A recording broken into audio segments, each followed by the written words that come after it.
Jakarta tadi naik mobil, lalu saya dipersilahkan di ruang tamu, suruh duduk, lalu Mas Guru tanya sama saya, Mas Ade mau makan apa? Saya bilang nggak apa-apa, santai ya, saya bikinin kopi ya. Ya boleh, makasih. Nah Mas bikinin kopi saya ke belakang, saya nunggu di ruang tamu Mas, di area ruang tamu. Nah apa yang terjadi pada saat di area ruang tamu waktu Mas lagi bikinin kopi saya tuh dari tadi tuh kebelet kepengen buang air kecil.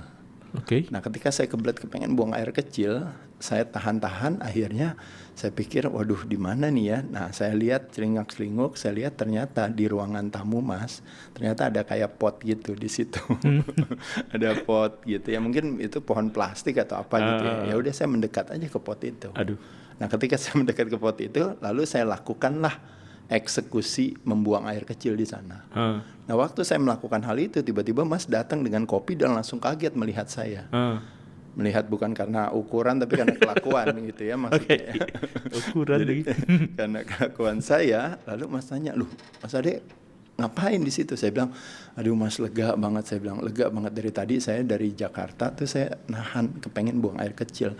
Akhirnya kesampaian juga." Nah, apa yang menjadi reaksi Mas pada saat melihat itu? Mas bilang, "Iya, Mas Adenya lega, tapi sayanya yang jadi tuan rumah, saya yang harus apa? Saya harus menjadi dinas kebersihan, harus menanggung segala yang saya lakukan tadi." Nah itu percakapan kita dengan pada saat kita berhabis makan donat, contohnya, paham nggak maksudnya? Oh gitu? Donat? Nggak, contoh aja gitu. Jadi nanti salah nih yang jualan donat. Nggak, ini contoh aja. Ceritanya kita habis makan makanan enak, betul ya? Atau misalnya kita habis merokok misalnya, atau kita habis minum alkohol misalnya. Jadi pada saat kita melakukan hal itu, enak buat kita. Kan enak dong buat kita, betul kan? Enak. Tapi siapa yang menjadi dinas kebersihan? Siapa yang menjadi tuan rumah yang punya rumahnya itu, yang harus beresin perilaku kita? Yaitu adalah anggota keluarga kita yang terdekat, yaitu ada anak-anak kita. Makanya kenapa saya suka senyum, bilang dalam arti maksud saya orang Indonesia kan paling senang kan ingin menyelamatkan paru-paru dunia kan, betul kan? Iya. Ya tapi dia lupa menyelamatkan paru-parunya sendiri kan. Nah jadi maksudnya